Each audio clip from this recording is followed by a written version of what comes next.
What's going on, folks? Thanks for hitting that download button and checking out a brand new episode of Toys and Tech of the Trade, your one-stop shop for toys, tech, and talk with some assembly required. I'm your host, Rich Butler, and if this is your first time checking out an episode, first of all, welcome. Second of all, a little bit about what we do here. Toys and Tech of the Trade is an interview series where we sit down with content creators, entrepreneurs, and just kick-ass folks on our radar and share the gadgets, the gear, and the tech that they use to create their content, run their business, and overall just be more productive. When it comes to toys, it's not just about action figures, Funko Pops, all of that stuff. Our definition of toys here is very broad because people's interests and the things that make them happy vary.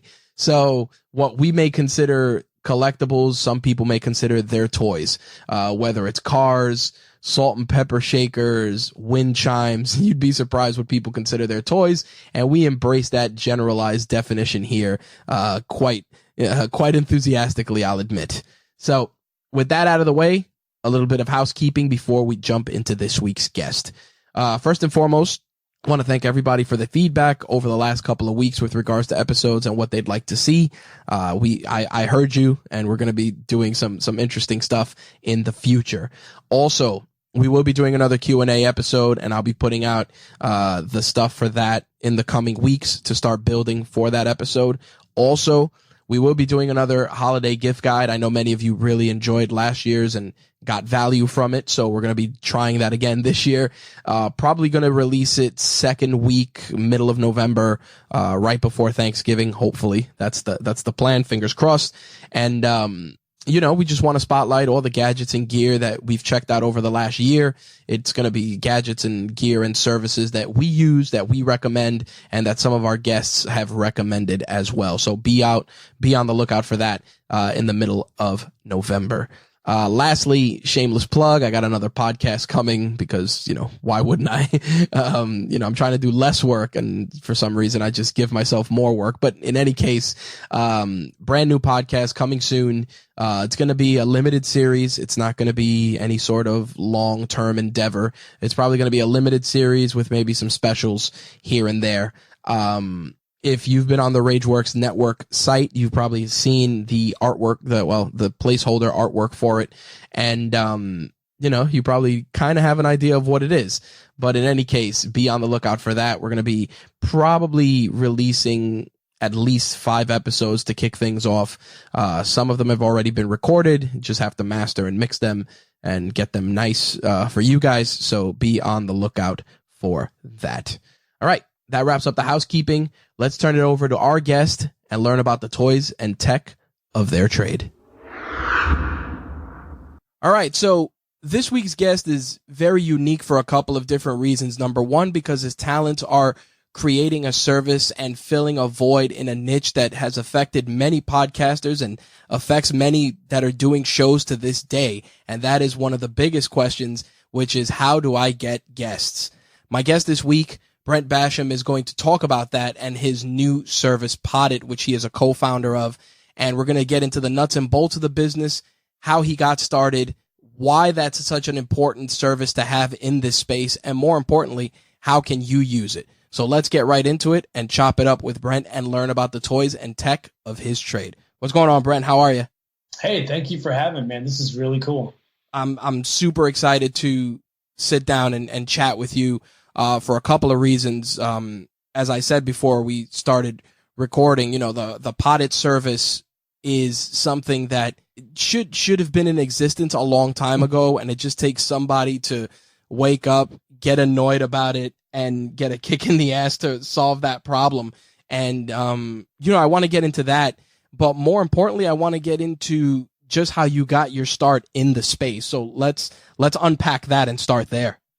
Yeah, so before all of this happened and we created a SaaS and launched all this crazy stuff that's happening now that you saw and kind of connected us, back in 2014, I was just a regular dude in the tech space, occupationally, not entrepreneurially. But I had a buddy who I had met in college the second time around. We were both kind of back at school to learn computer science, and we did. And I befriended him. He he could do all kind of stuff. Man, this guy could program. He could do graphic design, all this kind of crazy stuff. And So I thought I need to know that dude. And I got to know him, and turns out he was a really good guy. He's a good friend of mine now. He's actually one of the co-founders of Poddit too. But before that, we ended up working together after college. We ended up at the same job and had a good chance to talk a lot. And he had a daughter. I had a son and two daughters. And we realized we were having all these conversations about how technology is influencing the world of parenting, both good and bad, right? There was all kinds of resources available. There was all kinds of challenges coming at you from social media and cyberbullying and all kinds of stuff.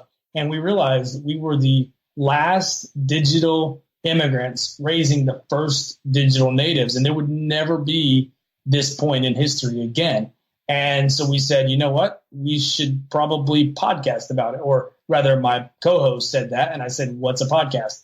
I had no idea at the time, and was a noob. And again, a lot of people like yourself had already been doing this for years, which is embarrassing because I'm in the tech space. But I was late to the game, but I became an addict really, really quickly. And as soon as I listened to a few, I was hooked. And I said, yeah, that sounds like it'd be an amazing thing to talk about. So we started. We were terrible. And we just kept going from there. Eventually, even adding our kids in the clips in the show. And it's we pod faded, but it has a very special place in my heart. Now, the funny thing is, I liked the foundation for it, because the thing that gets me, and you made a very interesting point, is the fact that we are, in all honesty, the last of the Mohicans with this stuff.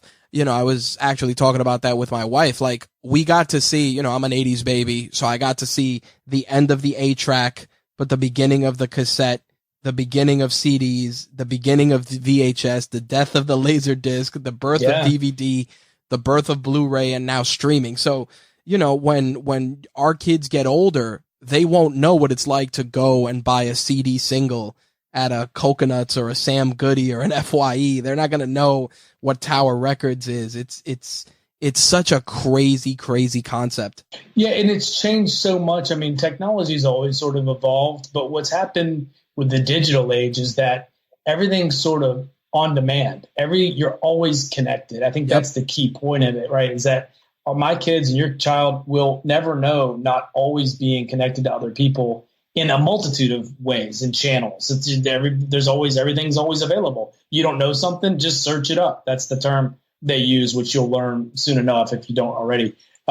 Just search it up. It's just always accessible. I grew up when you looked at the latest dictionaries or encyclopedias, rather, or you go to the library. It was a point in history where things really changed. You know, like I said, there's always been this evolution of technology and different mediums and different things, but we went from not connected to always connected, and it's changed the world in a lot of different ways that it's happening so quickly. We don't really know how to handle it, and we're not prepared for it. And we're messing it up, frankly. And, you know, that's what we wanted to talk about. We didn't come at the show from the perspective that we're these parenting experts, because we're not. We didn't come at the show like we're technology experts, even though we're enthusiasts and we have a lot of good knowledge about it. But we wanted to just talk about these things and talk to people who are digging into these things and take advantage of the mediums that were available, like podcasting, to really have conversations and maybe figure some of this stuff out, because we felt like those conversations weren't happening. And at the time, there really wasn't any parenting show that was in that vein at all. They were all kind of more the old school people with the old school books, rehashing some of that stuff. And it's valuable, but it wasn't the conversations we wanted to have, you know, and we wanted to talk about Star Wars sometimes. So we did, you know, it was our show. So how did that resonate when you started to podcast and you started to kind of get your first couple of listens and you started seeing like feedback and things like that? How did that impact you as not only as a parent, but also now as a creator? It was powerful. It was scary at first, as I'm sure you know, or maybe you can remember. My voice was terrible. My authentic voice was terrible. I was a terrible communicator. I was nervous. I was stiff. I was all of that stuff. But once you get past that and you start to get feedback from people that, man, I really listened to your show. I mean, we had guys come on there that would email us and tell us, I was in the delivery room listening to your show and I feel more confident I was scared to death. I mean, just vulnerable. You wouldn't imagine what these people, and I'm sure you've gotten emails and things from listeners, and it's it's impacting in a way you wouldn't expect. It really is powerful that you can make a difference to somebody by flipping on a mic, by having a conversation with your buddy, maybe a guest, and then you set it out there and you kind of forget about it a little bit. You might promote it or whatever, but you don't really think about the impact it has. And for it to come back to you, oh my gosh, as a dad, it made me feel like other people were going through the same kind of things we were going through, challenges, sharing photos of each other's kids, etc. It was like, man, I mean, you know how awesome it is to be a dad and to be able to share that with other dads like you with the tech industry or in the tech industry or in the love tech or enthusiasts and kind of the, I don't want to call them nerds, but, you know, the guys who really love tech and just people like you. And to find that sort of vein of people in the world and connect with them in an authentic way about something you care about as much as you do your children was priceless. It was really an amazing experience. We did it for 3 years. We recorded the show. That's Tremendous. And it's funny. I tell a lot of my colleagues on the network, I tell them, I'm like, listen, your voice may be what gets someone through a commute, gets them through their drive to work, gets them through, a rough patch. Maybe they're having a bad day. Maybe you put a smile on their face. Hearing that you brought that level of value to so many different dads is just, it's inspiring, man. I mean, you said you guys pod faded, but the value that you put out there, you can never take that away. There's a dad out there who you probably made 10 times more confident in being a better father or just being a better tech savvy parent than he was going into this from the start. Not to mention the fact that I feel that the fatherhood community is very, very underrepresented in a lot of facets because we have so many different hats we have to wear. I mean, mothers do as well, but fathers, we have to be role models, providers, we have to be the hunters, we have to be the gatherers. And with that comes certain stigmas and certain things that I just feel at times are very underrepresented. And to see that you and your co-hosts were out there bringing that level of value and filling that void is inspirational in itself. Yeah, we had a lot of value come back to us too. I mean, it was very reciprocal. And one of the things we tried to do was be authentic and be vulnerable and just bring a dad show that, a lot of the machismo might not expect and make it okay to love your daughter and to not be afraid of those feelings. And, just the things that you don't necessarily get when you're growing up as a young man. But that it's okay to care as a dad. And that was part of the show, but certainly touched on a lot of things. And one of the coolest things I think we did on the show was we had what we called the roundtable episodes. And we literally, and this was, as a podcast, that was just a little scary. We would just invite people on the show that were listeners and we brought them on for better or worse. And I can tell you from experience, it was for better or worse. Some of them were fantastic. Some of them it was like pulling teeth, but you know what? They were represented. They were part of it. And even the ones that I wouldn't necessarily think had that engagement or would be a great guest, I think they connected with people that were out there that might not resonate as much with me. So it all had value, because it was a community. And I think that's probably what I'm the most proud of is that, and it was missed when it went away, and it was missed by me and by Andrew, my co-host, and by a lot of people when it went away. So hopefully we'll get a chance to come back around to it at some point.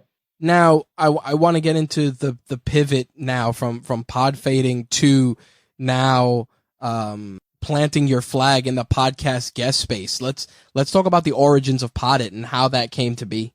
Yeah, so that was really no grand plan. We're going to be this crazy company and do all these things, and maybe it goes there, but that wasn't it at all. It was, we pod faded, and as you can imagine, we were doing a show about being dads. You know how much effort and time a podcast takes. Yep. We were splicing in clips of our kids. We were getting guests. I took a lot of pride in the guests we got. So there was a lot of time and effort in creating the show, and it just became too much. I felt that I have 3 kids, and they were reaching ages where they needed me in certain ways. They needed my presence in certain ways. Yep. They needed me to sit up and watch a movie with them rather than record a podcast episode. There was just things that started to come up, and so that was part of it. But the guest side was a factor because that was one part of the overall piece of what we did that took a lot of time and effort. And so as a result of that, that was part of why we pod faded. It wasn't exclusively why, but it was definitely part of why. And a couple years later, we thought, this problem, in our opinion, and there's a couple of flat directories for guests and some things out there, but in our opinion, this was not something that had been solved the right way yet. And we're CS guys. We solve problems. It's what we do. We'd love to do to a fault, maybe, if you ask my wife. But we just love to solve problems, and we didn't think this was solved well. And we thought, you know what? We're the guys, we can code this. We know designer, we know developers. Like, we need to group together and try to build this thing and see what it can be. And that's really where it came from. It was really kind of scratching our own itch. And now it's funny, I'm starting a new podcast now that's not a co-hosted one. And we're intending to get back on the digital ad source. And I'm actually using the platform already to reach out to guests. And it actually got me in the door of a pretty big guest because I have a nice podcast page. And even though I don't have the new podcast yet, I have a profile of me and I have my old show and some episodes they can listen to. It's a nice representation of what I did in that space to point them to. And it presents me well and it gives me a good chance. Now, of course, that doesn't do all the work, but at least lets me look good to try to get on some shows or get some guests. So it's been pretty effective so far. And we're only 5 weeks into the beta, something like that. I don't know. It's been a whirlwind. We're getting all kinds of great feedback and trying to just make something amazing for the podcast community. That's really the goal. Yeah, I think that's such a huge part of it. I think so many people, people want to wake up and they want to be, and it's cliche. I use this often, but they want to be the next Joe Rogan. They want to be the next Tim Ferriss. They want to be the next Adam Carolla. And, you got to tell them, like, listen, just be the best you, because a lot of those guys had an asterisk next to their success. Tim Ferriss was an accomplished author. Joe Rogan was a media personality, an entertainer, a stand-up comedian. Adam Carolla was a entertainer. And the more you see that, the more you realize, and that's a big problem with people that get into the space, is that they go in, they have this idea, and they automatically think that it's lightning in a bottle, and it's not. It's a very arduous, very stressful, very, very unforgiving process. And the fact that your service makes at least part of it simple is a no-brainer for any podcaster that's trying either to get their message out there to other audiences or just to bring value to their audience with, different guests. I think that's it. Your site and the Poddit service just takes a lot of the guesswork out of it.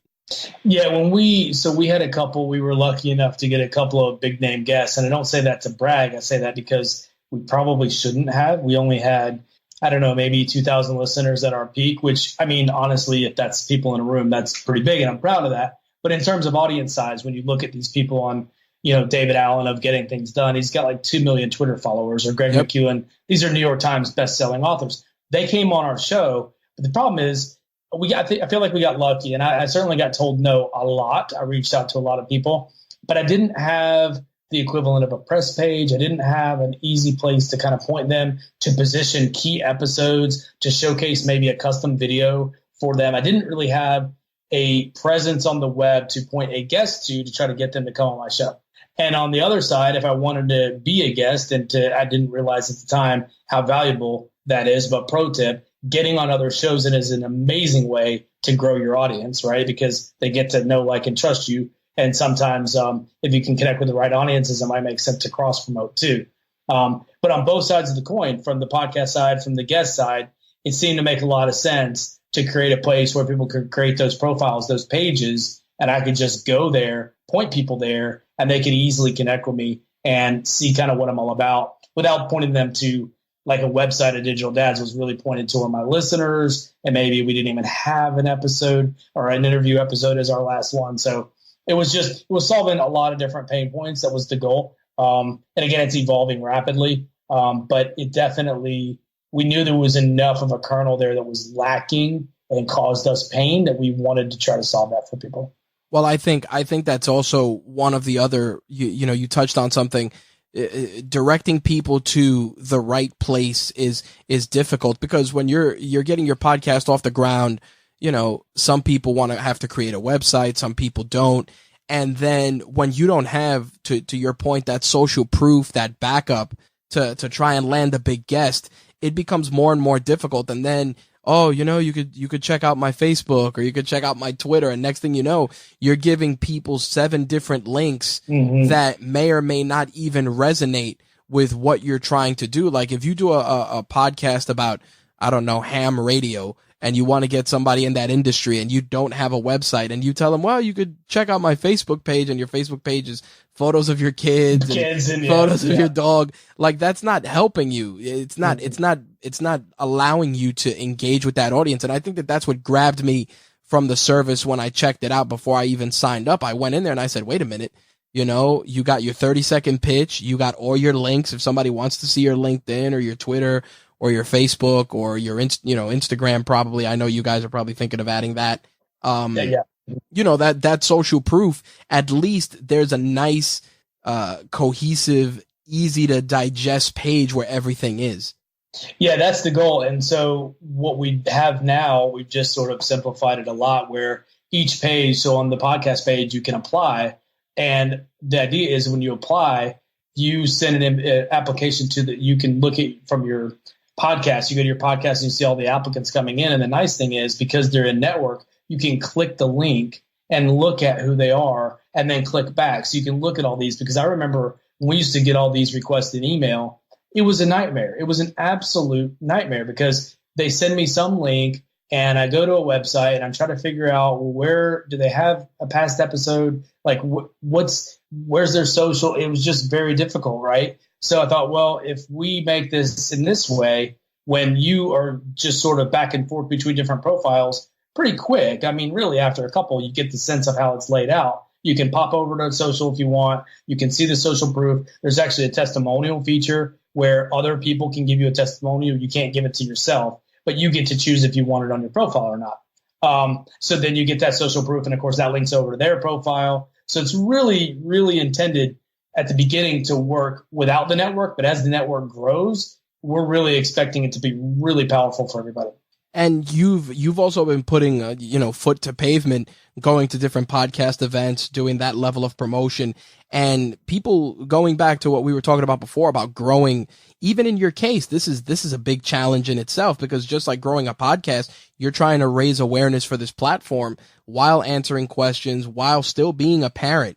And I'm assuming, you haven't turned Poddit into your full-time job yet. You're still working a regular gig as well, right?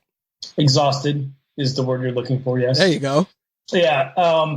You're right. I mean, but the thing is, I've always been driven. My new podcast is called Heart First, and it's all about business should always be personal. And it's just, you do things that are worthwhile for other people. And I feel like this effort will really, I think it'll pay off for us in the long term monetarily. I really do. But I think it will do that because it's going to provide a lot of value for a lot of people. And it was really important for us to make sure that the podcast side and even on the guest side, it was a really good free offering, because we really know that the value is going to be in growing the network. And we wanted to make sure, like on my show, Digital Dads, I had a couple of guests, like a emergency pediatrician who came on and told us about summer safety tips, because unfortunately she saw drownings and things like that in her occupation. So, but we were able to bring her on the show, bring her value. She probably isn't going to go pay to be in some directory that you may not see, or some other small directory you may not see. But if there's a single place that can grow to be the place where everybody is, it's hugely valuable. And if we do that, enough people want to pay for some premium offerings or some other value things we're adding, then that's going to pay for the network for everybody else. So it's a big endeavor. You're absolutely right. It's going to take time and effort, but I feel like what we're doing matters. It matters for somebody like me doing Digital Dads, and I'm equipped. I know the problem intimately. Yeah, it's just one of those things. How can you not do it when you know there's a chance of it making a difference for so many people? No, I think that's the biggest thing. And I figured, that this is not only a passion project, but it's also a project where you want to pay it forward, because I think one of the biggest issues with the podcast industry, and, some people may agree with this or they may not, is that once you get into a certain groove with a podcast, you kind of feel that everything is a secret, like, oh, how'd you get this guest? Well, you kind of just explain it in a roundabout sort of way. Or, hey, how'd you do that? Yeah, well, and the problem with that is that at the end of the day, I tell people, it's like, listen, man, nothing is original anymore. So, right. So you could say, oh, I just emailed 100 times and I finally got lucky, and that may be a crock of BS. But at the end of the day, guess what? Somebody's going to look online and figure it out. So you might as well just lead with the truth from the start. Like, I'd rather, if I got a guest and I got it through Poddit, I'd say, hey, listen, I got the guest from Poddit. Sign up, go set up your show and get a guest, because at the end of the day, all you're doing is paying it forward and everyone wins.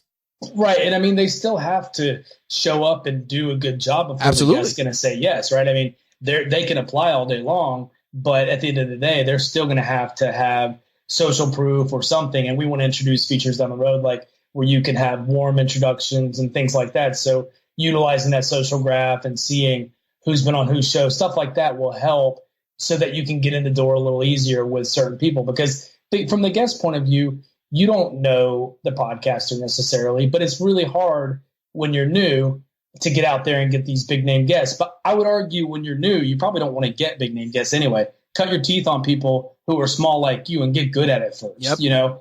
And that's one of the values there is that with Poddit, our goal is to be able to help you connect with the right guest. If you're small and a small guest and everybody's kind of timid and intimidated, the software can help bring you together and get you off on the right foot. If you're a bigger name guest and your bigger name show, whatever, maybe that's going to help you with the social graph and different algorithms to help match you up and even ultimately suggest people to you. And that's really where I'm excited as we get going and we start to have that AI kick in a little bit. Well, I say AI, but the algorithms kick in. That really starts to know you and know what you like and know what kind of guests yes, I like them. No, I didn't like that or whatever and why. And we've got tags and all this stuff. We can start to suggest people to you. Well, when I was doing Digital Dads, if you would send me an email every week with 5 people, and this is a key thing too, because they're email services, and I don't want to disparage anybody, but they're email services where it sends me a list of 50 of this and 50 of that, and it's a shotgun, and 99% of it is completely irrelevant to me. Yep. And so that does not help me. That's noise, right? What I want is you to tell me and learn and at least be in the same categories that I'm interested in, right? At least, and then if I start to see, hey, this person you might want to interview this person, and look, those 3 people, you have mutual connections. So that's interesting. Huh. Or this person gives you a warm lead and they cut a little blurb and say, yeah, I'd love an introduction because XYZ. And now you get that warm lead. So there's some things we can do as we continue to grow to take advantage of the social network part of it and the connection part of it that we haven't gotten yet. Right now, it's really useful right now. We're making connections, but it's just it's really just a framework for what we're trying to build. No, one thing that really jumped out for me is something that I'm so glad once it really kicks up and like you said, the algorithm really starts to take shape, is cold emails, because nothing is worse than you get an email from someone and they want to promote a book or whatever. And again, I respect their hustle. And they're like, hey, I'm writing this book about juggling cats. And, we'd love to have the author on your podcast. And you're like, I don't do anything with cats, much less juggling, much less this. And I think that that's part of the problem. Sometimes your desire to get your podcast up and running forces you to say yes to everything because you're hungry. So you're like, all right, I'll have this person on. Even though I do a podcast about movies, I'm going to have this chef on and he's going to be on here and he's going to get me more. And it's like, yeah, but no, people are going to tune out. Right. Yeah. And it doesn't really help you find your audience, which is really key. You got to be protective of them, even probably from the beginning, if you want to be successful at it. Yep. Because like anything else, I tell people all the time, you tuned in every Sunday to watch Game of Thrones. The creators of Game of Thrones expected you to tune in. You expected them to give you a good story. So the people that download your podcast expect either to be entertained, informed, or they just want something that makes them feel comfortable. And if you're not checking off any of those boxes, whether it's because you have, guests that don't resonate, or you're not where you need to be as a host yet, you're just doing both sides of the coin a disservice. It's true. It's true. I would almost argue do a podcast that you could expect to have a relatively short life, a year or so, and then do a new one, once you cut your teeth. But that's going to happen organically anyway. You're going to do a show, and then it's going to run its course, and you're going to do another show.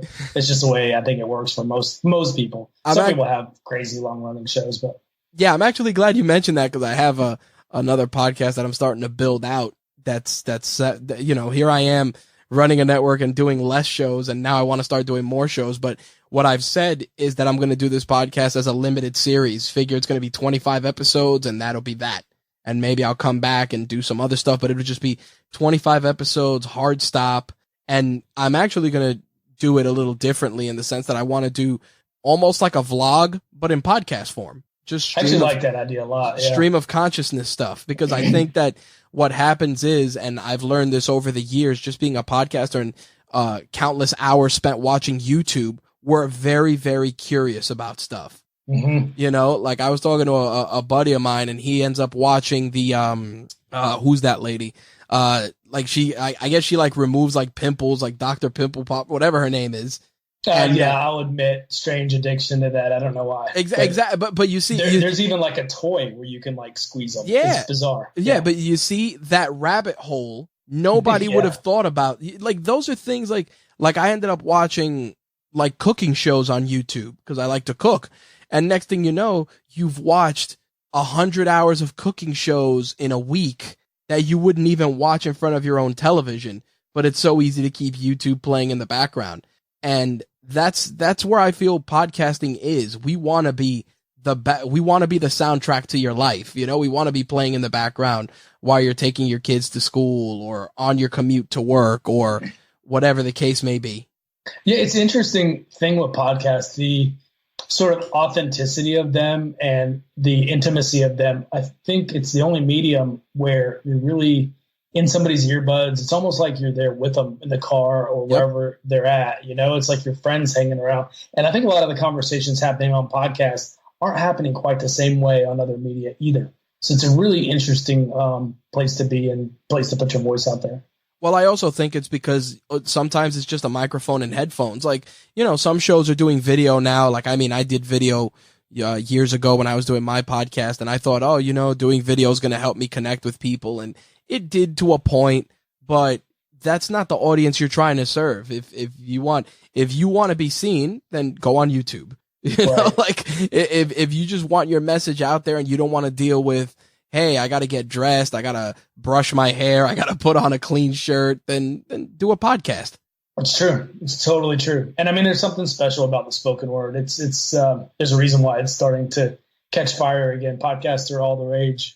Even in an age of video, podcasting is really starting to grow. So I wanted to talk a little bit about, the development of Poddit, and the fact, I like that you put right in front that it's beta, but I got to tell you, man, beta or not, it damn sure looks nice. Hey, we have a designer in our back pocket. So. It definitely looks good. But what stumbling blocks have you experienced along the way in terms of just getting the platform to where it is? I mean, obviously getting on people's radar is definitely one of them, but what other challenges did you experience? Getting out the door, shipping. We had 5 guys. We don't come with a bag of extra French fries or nothing, but just 5 dudes that, again, it was me and Andrew, who were the co-hosts on Digital Dads. We brought in another guy, then we brought in another guy, and recently we brought in kind of a rock star architect guy as co-founders, and just really fleshing out the idea around work. To your point, the bandwidth consideration of everybody and their schedules, and meeting, and just getting it out the door, being okay with it not being completely what we want it to be, because it's not. Admittedly, right now, you can use it. It works. I think it's fantastic to use as a page and you point people to. I'm doing it myself, but it's not the end of even the first idea. But to get there, we needed it out the door so we could get people using it and we could get some feedback. That was critical, and I'm really glad we did. We pushed hard to get it out before Joe Pardo's event, MapCon, and he's a good friend and really great guy, and I wanted to do everything I could to get it out the door there. So we did, and we put a flag in the sand and said, this is when we're going to launch. And we just worked tirelessly to get it out. And that meant product, that meant dev, that meant design, that meant iterations, that meant UI, UX. It meant all of that. It meant grinding, it meant Jira, it meant everything. And we got it out the door. And I mean, that alone, even though you don't have this crazy launch, we don't have, even hundreds of thousands of dollars or anything like that behind us. We're just literally kind of grassroots and bootstrapping and saying, hey, we think this thing's cool. Come check it out. And we know that's going to take longer, but it's helping us in a certain way too, because it's not flooding it. So it works with our bandwidth in terms of squashing bugs and supporting people. I've literally hand walked a lot of people, screen shared with them and helped them set up their profile, answered questions they have. And I'm happy to do so for as long as I have the ability to do it. And so that's been kind of nice. So even though part of me would love to accelerate it faster, part of me knows this is a good pace for us right now. And it's likely at some point it's going to start to sort of catch, and then it's going to be all hands on deck and trying to catch up and scale and all that kind of stuff. So I'm kind of just doing the podcast interviews, doing the social media, trying to make the platform better. Most of my focus, honestly, is not really on marketing right now, even though you see some of that in Facebook group, et cetera. But most of my effort is on product design. What does the feedback look like? What are we missing? What are people stumbling on? How can this be better? How can this be better? How can this be better? Because we care very much about making a good thing. It's us doing it, and my name's on it. It's my thing that I introduced to you to use, and we want you to get value. And if you say, well, but I say, okay, well, let's see what we can do. How can we solve that problem? How can we solve that problem? And I know that after iterations, it's going to be really, really good. So there's been challenges there.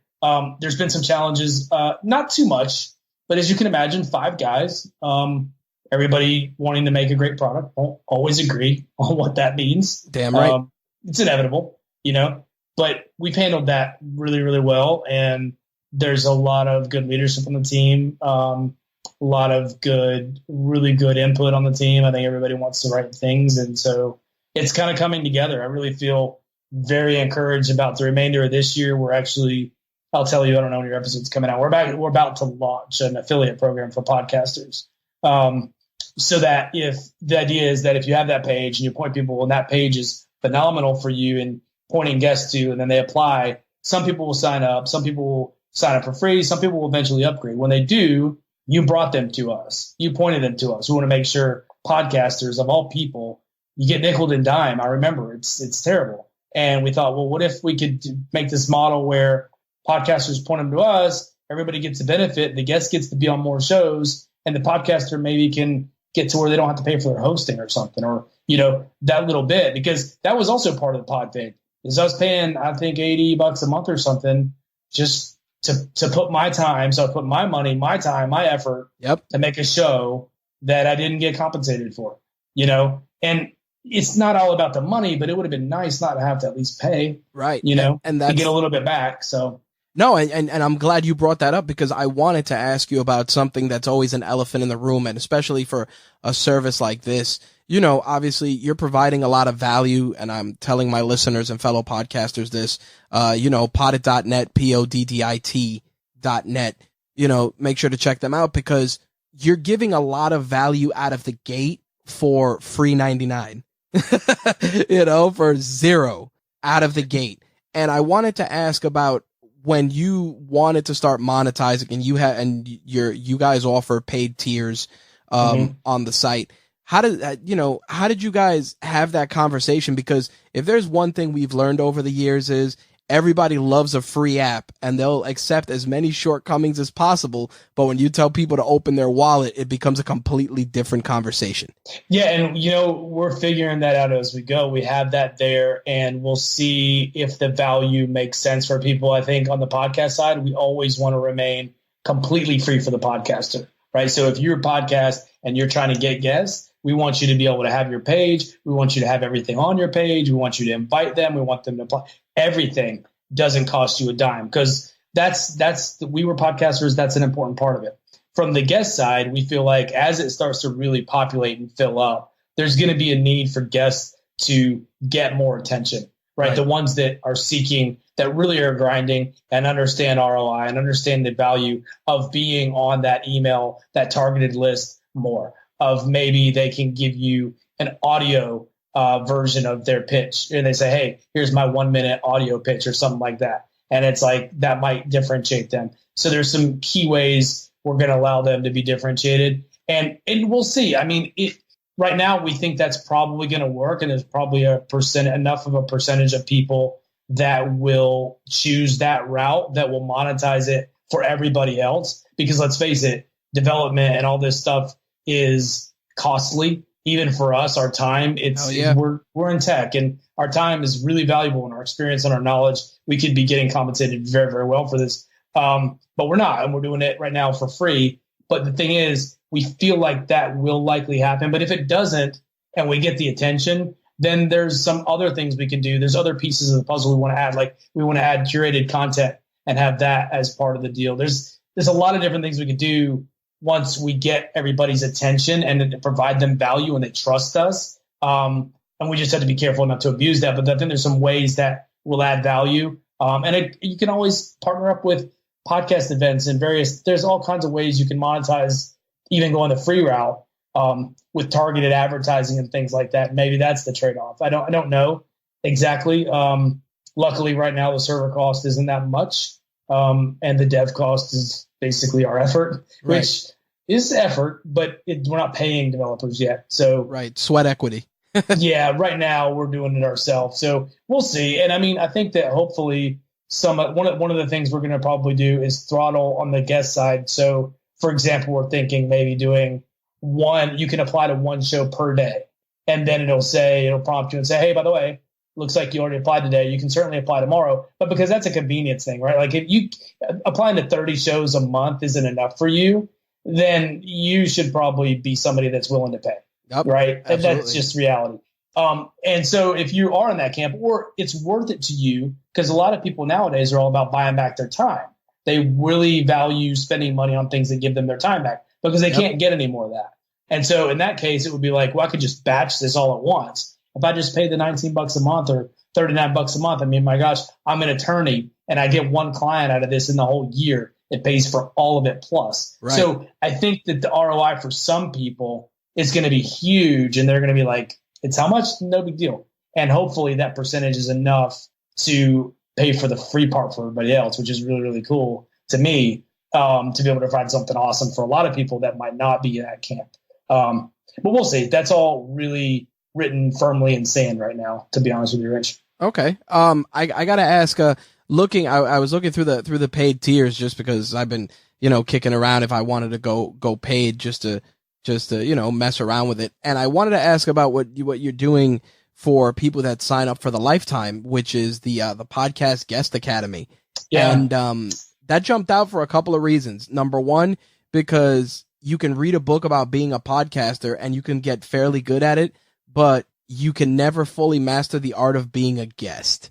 No, and messaging matters, the tech matters, all that stuff, how you reach out matters, all of that. And Mark Deal, who we partner with on that, he covers that with, Dan, I forget his last name, but he does that show, books. He reads a bunch of authors and books and stuff, and he knows that side of it with the guests, and Mark knows the side of it with the tech. And so they partnered, and they've got a huge course. I mean, he charges, I think for lifetime on his, he charges $797 in its own right. Wow. And so we partnered with him, and he gave us 6 months access, which if you're serious and you're all about it, what we basically did is we were saying, pay us for 2 years worth of product. We know it's early. We're going to give you Mark's deal for 6 months, which gives you plenty of time to go through all his content, and you can get really good at it. And it's an enormous investment in you being able to get booked again, and actually succeed and convert when you do that, and actually have a strategic plan rather than just sort of shotgunning and doing the best you can, So we don't have that side of it on our platform outside of Mark. Right. We just, we don't have the content to teach you how to do it, which is a factor for sure. You and I have done it over years. This can teach you in a very, very short time. So it was a really good strategic partnership from us. We basically just eat the cost. He gave us a good deal, and then we eat it just to help you be better and give you an incentive to really invest in the platform early is really what it is. Well, yeah, I mean, there's a huge value prop there as I was reading through it, because I said to myself, you know what? If you get good at being a professional guest, you not only does it open doors for podcasting, but it opened doors for you being a resource for media. I mean, I remember I signed up for a website which is called Harrow, which is the acronym for Help a Reporter Out, which I'm sure you've seen. And it's the same thing. You get pitches and you get stuff. And some of the stuff that you're seeing, people are like, oh, we need somebody that knows this and this and this. And you may know about it, but here's the kicker. You may not know how to talk about it intelligently in front of a large audience. And that is where a course like this is huge. It's enormous. And you get, from podcast interviews, you get access you wouldn't have normally gotten. They can open up doors to speaking engagements. I think people are under the impression they're going to create a podcast. They're getting all this money from sponsorship. But a podcast can open up so many doors. And being a guest on other people's podcasts gives you so many key relationships that are so valuable to you. I was listening to Pat Flynn's show, and he had Hal Elrod on there of The Miracle Morning, who that book blew up. And he was talking about, what struck me about the episode is Hal was talking about how he went on iTunes. He didn't have a tool to do it. He went on iTunes and he cold emailed every single new and noteworthy in his category to be on their show. And he went on, I think, 57 shows in the first year. He got sick, but he went on 57 shows. And he said, granted, he wrote the book in a way that it changed behavior, and so it would be word of mouth, and that was all on purpose, which, by the way, the book Contagious, fantastic for word of mouth. But the biggest thing he said attributed to him taking off like that was all those podcast interviews, because he was everywhere. There were small shows and they were new shows, but he was refining his message. He was making relationships. He was getting access, and then he was getting access to bigger shows, and he could point to media, and he was showing up. Another thing, it helps you show up in Google search, right? Because when people search for you, they see, oh, you're on that podcast episode. They don't know that it was a small show. It's just credibility is all it is. It's like, oh, you are that expert. So can't speak enough, however, whether it's Poddit or otherwise, can't speak enough about really getting out there and trying to be a guest on podcasts. Well, I'm glad you mentioned Pat Flynn, because I backed his Switch Pod, the tripod.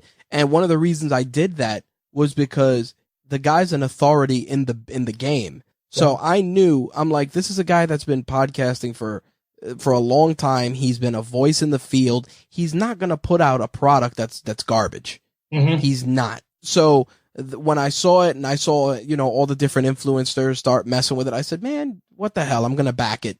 And I got mine recently, and I said, that's awesome. I said, this is a proof of concept that, if you're an authority figure, a voice in the field, and this goes back full circle to your service, if you bring value, the results are going to come. Yeah, don't expect it to be overnight, unless for some reason it's something insane that you do that automatically just puts you on everybody's radar. But know that if you're bringing value to people and you're bringing people good information, and most importantly, you're helping people in some way, you'll get there.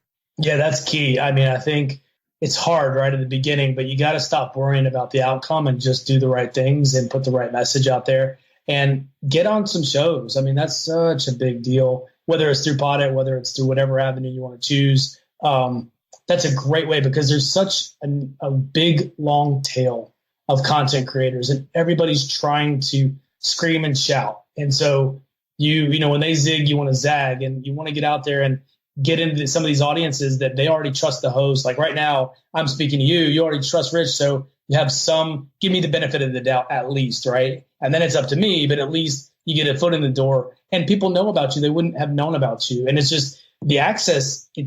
There's no other medium that you have such access. You try to get on radio shows, you try to get on TV. You can, but when you're new, it's virtually impossible. So, and you can get on some podcasts. Guarantee you can get on some podcasts within a week if you go after it. Absolutely. One last question, but to wrap up our origin story segment, are you guys are you and your team planning to take Poddit to a mobile application? Yes, we are talking re-architecting and the whole bit, and that's a big deal. Technically, from a technical standpoint, it's a big deal, but we really want to lean into that kind of mobile first. Right.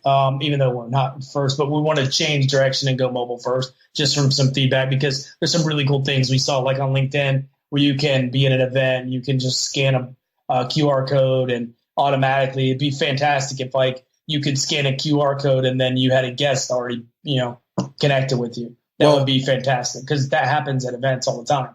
But that won't happen without an app being developed. So we need to go down that road. Well, I'm glad, it's funny. We're on the same wavelength because you brought up LinkedIn, and I was going to say, it'd be cool when you guys do an application and you're at an event, because you can, LinkedIn has a thing where you can find connections locally within the event.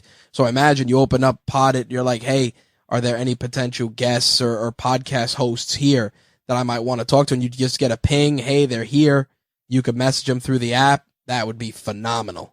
Yeah, that's what we're going for. And the nice thing is, even though we're new and there's some drawbacks to that, and we're small and there's some drawbacks to that, the nice thing is we're new and we're small. And so we're also nimble and we're agile, and we take that feedback and we try to implement it. And as we continue to grow and get more resources, we're going to continue to take that feedback. So what's really been exciting for me is, even though we're kind of steering the ship, we're kind of creating the thing everybody in the group kind of wants. And so we're taking that feedback. And I think that's been one of the big things about like the Facebook group in particular.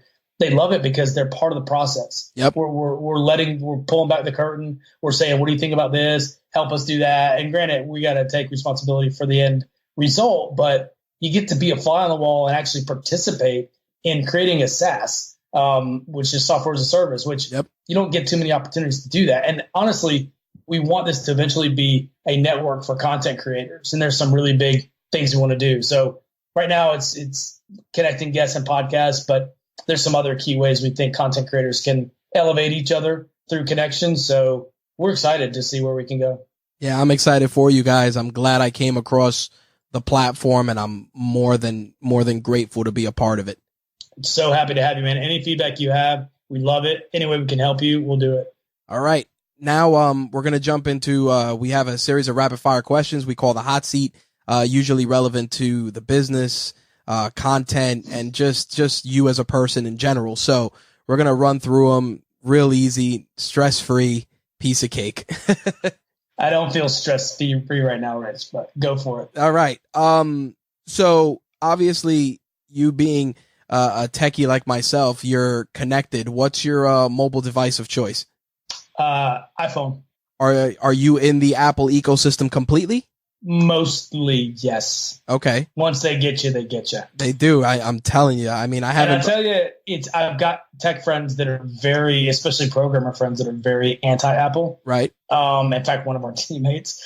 But there's always one. I would argue, and I don't want to start a war with anybody out there. I would argue that Steve Jobs changed the world in his idea of what a computer should be and the user experience of a computer. Now, with that said, being part of the Apple ecosystem, is your laptop or desktop also Apple? Yeah. Nice. All right. So based on that, here's there's a great segue. What are 3 mobile apps you can't live without? Due to the nature of what we're doing right now, Zendesk, which is a support app, which doesn't actually come up too much, but it's a really good way to get feedback from people. Email for sure, and Jira or Discord. Discord's communication with the team. I probably could live without Jira on the mobile device, which is, for anybody who doesn't know, Jira is how you track tickets that you're working on in the application. So, I would say Discord, which is a messaging app. Yeah, I use Jira in my real job, so I know it all too well. Is your email client the built-in Apple client, or did you use a third party? I have used both. I default back to Apple because I used to work at a company called AirWatch, which is now VMware, and the notifications work differently on iOS. They give preference to iOS notifications. It's a little bit techy on how it works, but basically the APNS notifications work differently for the Apple client. And long story short, you see the notifications faster. So, and it's not a bad experience. So, how does your average day play out when you start your day? Since you're a parent, since you're a dad, kids, get them to school. I have the pleasure and the privilege. Honestly, they're amazing. My son and my daughters, get them off to school, go do the work day. A lot of times working from home, I have that flexibility. Juggle social media a lot. I do have a lot of flexibility with that, thankfully. But then there will be pockets where I go silent because I'm doing calls and things. Right. And then after that, as long as I can wrap up and don't have any West Coast stuff going on, I'm on East Coast. So that's when we get into dinner. And I usually try to sit with the kids at dinner, and I usually am able to. So you'll notice a theme here: kids, awesome. kids, right? And also checking the tickets. We usually have lately been having a 6 p.m. call every night for about 2 months prior to the beta launch. Every night check-in on the Poddit side. And then weekends, we love whenever there's a MC Marvel movie or something like that with the kids, or mostly just trying to visit with them. And every weekend we've been meeting for Poddit too lately. Wow. Yeah. So that's mostly a day, and then crash late after maybe I do a podcast episode, maybe I don't. Just depends on what's going on. I commend you. You have tremendous work-life balance, man. And we watch I usually watch a Blacklist episode with my wife. Nice. So that's what we're on now.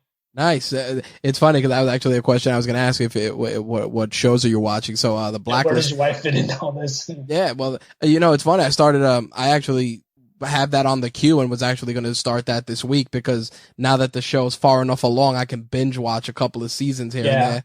That's what we did. Really and I like Spader, so it's pretty cool. Yeah, he's definitely awesome.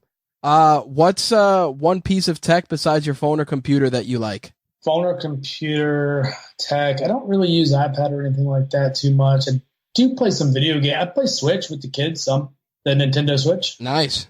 Yeah, we'll play that. We'll play Mario Kart. We'll play some Smash Brothers, stuff like that. Very cool. I grew up with the original NES, so Switch is a cool thing. It's amazing how Nintendo reinvented itself, and it went from being, the console that was always in third place to the console that now is pretty much either the top console or always the number 2 for everybody.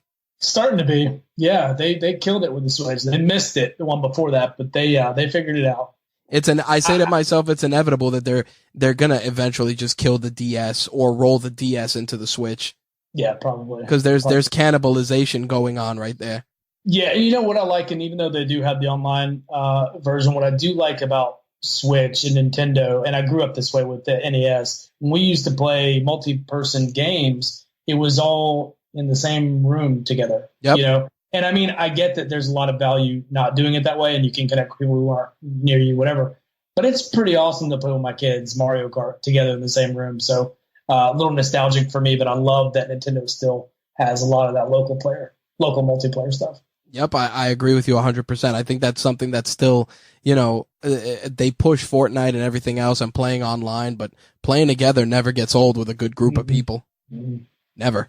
No, my kids are old enough now where they're pretty good at trash talking. So. Oh, man. It's fun. There you go. What was the last book you read? Super fans. I'm reading big podcast now. I've got a stack of, no joke, on my nightstand, 6 high, 2 stacks. There's a lot of them that are unfinished because I just get interested. I love marketing type stuff. Seth Godin, Contagious, I mentioned earlier, by I think it's Jonah Berger. That's a fantastic book. Yeah, avid reader. Love that stuff. Now, based on that and the fact that you're acknowledging that you have a stack of books, you prefer reading tangible versus digital, huh? Yeah. I went the digital route. I had a Kindle at one point, and I split it between that and listening to audiobooks, but I feel like reading physical, tangible books helps me with my vocabulary, with my intonation. I don't know. I'm pronouncing the words in my head. Right. It's just a different experience than the audiobooks. I love them both, and I can't read the physical books on the way to and from work. So there's that. But audiobooks always have to compete with podcasts too. So nice. What's an item that you purchased that's less than $100 that has made your life either easier or more enjoyable? Less than $100. The microphone. This I don't even know. I told you I'm not tech savvy, but it's one of those Samson Q2Us or something. Oh, yeah, that's the podcast, the beginner podcast, the recommendation, the Q2U or the ATR 2100 from Audio Technica. It's always either one or the other. I've had both, and I really like this. I mean, it's made a world of difference. Never got into it. now that I'm getting back into podcasting, I may have to graduate to another mic. For right now, though, it's been great. I got to tell you, if you are in the market to look at one, definitely check out the Rode Pod mic. It's $100, man. It's we use a lot of Rode stuff in the studio here, and I just switched my entire set of podcasting equipment and bought the Rodecaster Pro. It was hard parting with $600. Don't get me wrong, but I made the money back just selling everything because I had like a mixer, a noise gate. Right. I had a iPad for a sound pad, to put sound effects. It was, by the time it was all said and done, I essentially broke even selling awesome. All my gear. But it was, Rode makes some awesome stuff, and their podcast mics are nice. Yeah, I've heard a lot of good things about it. So I will be in the market very soon. There you go. And, we've talked about the tech. I want to talk about toys a little bit. What's the last toy you bought your kids? What did I buy them? I feel like we at one point we overindulged on my daughter. The one that stands out is the iPad Pro. Wow. My daughter an iPad Pro. Yeah, all right. Yeah. I don't even have my wife. But here's the deal. I know it's extravagant, right? And it is. It's not like I just have money to burn. But the thing is, she is big time. Her whole passion, she's 12. Her entire passion is art. She loves drawing. And one Christmas we got her the Wacom tablet, and just didn't really resonate with her as much. She's kind of coming back around to it, but she didn't really love it as much. And I really want to encourage it. So it was, in my mind, it took a lot of convincing of my wife, but it was a big investment in her future because I really feel like she's insanely talented, loves it, and I really wanted to encourage that. So that was like one Christmas, one huge purchase. You don't expect this ever again, but you know what? This is, her only gift, and also for a little while. Nice. But she has nonstop drawn on that thing like unreal. And I feel like that's an enormous investment. When you think about what college is going to cost and all these other kinds of things, it's really not that much compared. And really giving her a lot of ability to stretch and grow and be better at what she's doing. So, yeah, that was a huge purchase, though. Well, I'm glad you brought that up because, it's crazy, and you can definitely relate as a parent. When we were growing up, a $200 toy or a $200 video game system was it. Like, you'd get an NES, you'd get a Super NES or whatever, and your parents would be like, all right, that's it. Good luck. That was it. Now. Forget the games. You're not getting games. Yep. Now it's like, $200 is like, we look at $200 like nothing now. Isn't that crazy? Yeah, and inflation is part of that. But yeah, you're right. It's different. Although, they've got the system, the Xbox and stuff, but overall it hasn't been like that most of the time. It's just, in her case, that just stood out in my mind because that was a big deal. And talk about like pictures and video of that excited little girl. That was amazing. I'm sure for us, for memories, yeah. And I think more importantly, which a lot of people don't get, but you, much like myself being in the tech space, you get, is that if you foster that creativity, you nurture it, that could become a side hustle. Maybe she does, she'll draw emojis for her friends or, profile pictures for her friends on social media or, Snapchat filters now that people can create their own. There's a wealth of opportunity there. And that's one thing that a lot of people, sometimes they forget with investments like this for their kids, especially if they're really into it. It's like, listen, you might pay for that, but you may just be laying the groundwork for what may be their profession, their side hustle. Hell, they may be paying your rent. Like I saw a little boy who played Fortnite. He played in the Fortnite tournament, and I believe he won the $1 million or something like that, And he was talking about, he goes, my mom used to shut my system off, tell me not to play it. She used to take my controllers away. And here I am playing for $1 million. And they're like, oh, what are you going to do? And he's like, well, I'm going to pay for her house, like that's, but it's just crazy because we look at that now, and, you and I can speak on that a little bit more just because we're, in the tech space, but for sure. But it's that whole digital immigrant, digital native thing, It's a different world. And I feel like we've got to try to, now I don't mean everybody just needs to go spend a ton of money on their kids. That's not what I'm saying. Of course. But investing in them in certain ways is huge for their success in the future. And it doesn't just mean college. So, you got to think about that stuff because the world is different than it used to be. Yep. I tell my wife, I'm like, there's only two non-negotiables I'd like for my daughter, obviously, is to know how to swim and know how to defend herself. And definitely coding would be a nice ancillary thing I'd like to put in there. But I think that's what's happening now. Too many people, to your point, they're not college isn't cheap, man. And, people can hope and pray that they'll make it free one day, but it's like, listen, more kids are looking at certifications and side hustles and other entrepreneurial endeavors that are night and day from what you and I have to do. We have to go and punch a clock. A kid nowadays can flip sneakers and fund his entire college education by selling and reselling sneakers, just as an example. No, it's true. It's crazy. And I think it's hard for people to relate that are from a previous generation. I mean, you and I have a different point of view because of the nature of what we do, but it's I know a lot of people who would be shocked, even though my college textbooks the second time around would cost more than that iPad. It's just perspective, I guess. No, 100%. That said, it wasn't something we took lightly, but I mean, it's paid off in spades. I mean, that's all she loved to do is draw on that thing. So it's been fantastic. What was your favorite toy or collectible growing up?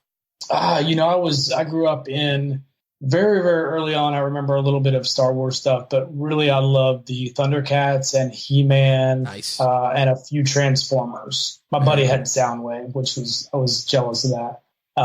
He's worth an arm and a leg, new in the box now. Yeah, I know, right? And even back then we thought it was cool. Maybe that's why it has lasted legacy so long. But yeah, really in that 80s vein of cartoons meet toys, Awesome. He-Man was a big one. Oh, He-Man is awesome. I mean, it's funny. There's a company called Super 7. They're redoing the classic He-Man figures, and they're selling them for $45 a pop. And Super I'm like, articulated, right? Oh man, and I'm like this. I'm like, add to cart. I'm like, what are you doing? Like my office is full of I bought a lion off a guy on Instagram that I have in my office from That's a newer awesome. line of toys. And I'm like, now that we're older, it's like, we have a paycheck. We could buy all this stuff now. Right. No, it's true. Last but not least, of course, where would you like to see Poddit a year from now?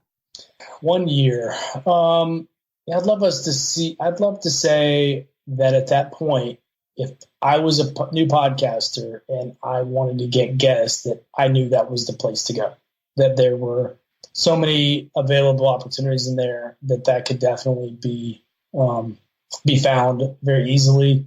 And I guess that's more from the user side.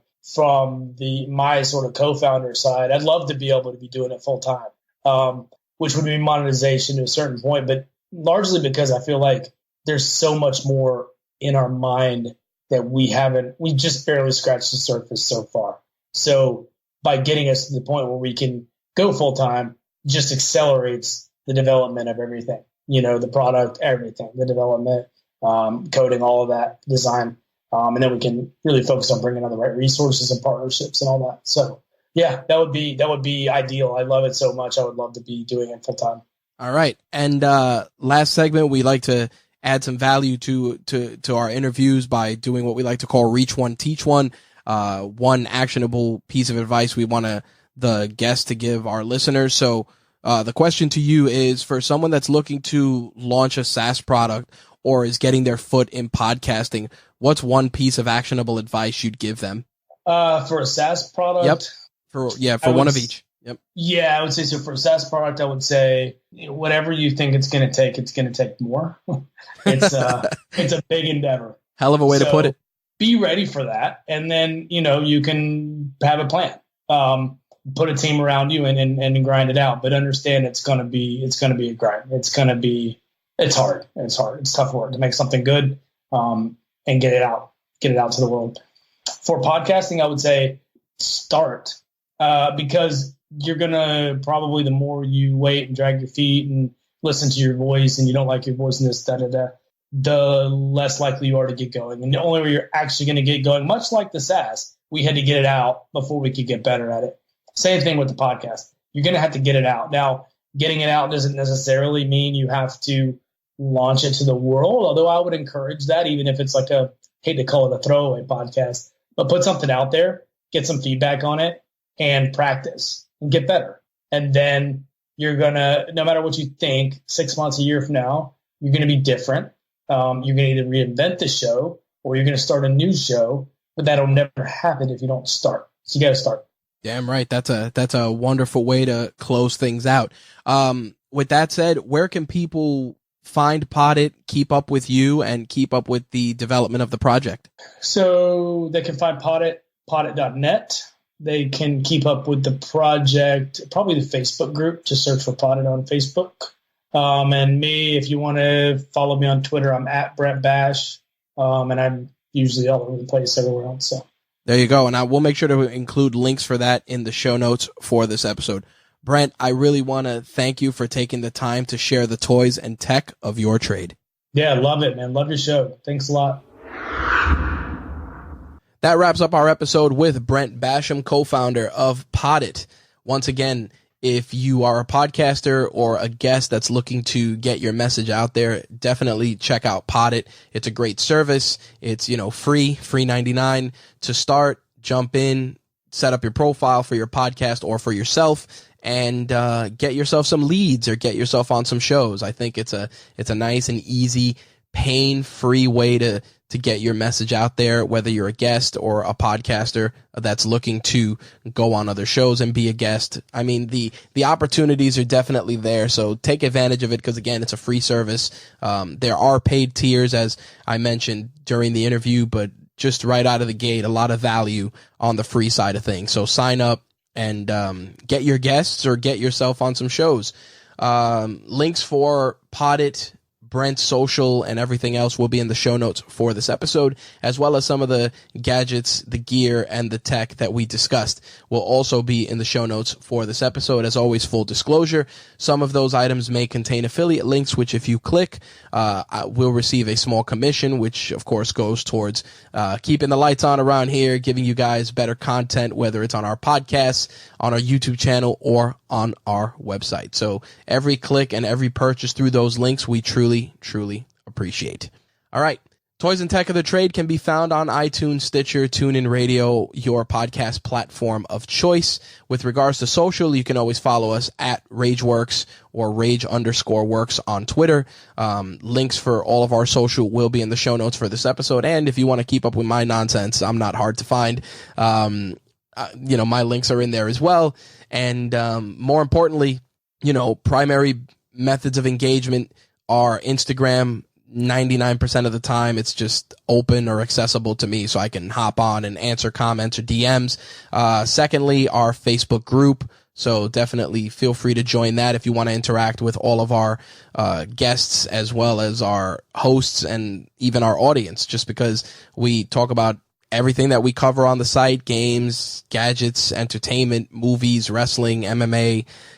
We definitely cover it all in the group. It's a nice, safe community where everybody can talk about all of their passions in one place.